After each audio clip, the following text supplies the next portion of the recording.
e aumentano i motivi di interesse per la parte finale del Giro. Ecco ancora Johansson. È l'arrivo di Bosco Chiesanuova, è la giornata più brutta per Giuseppe Saronni.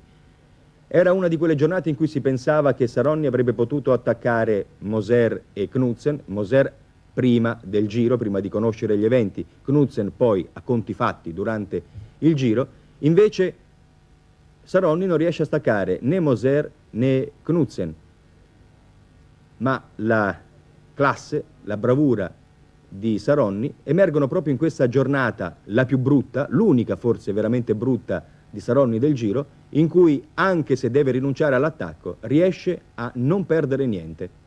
È la dimostrazione di forza di classe. Johansson intanto va a cogliere il secondo successo consecutivo. Moser addirittura riesce a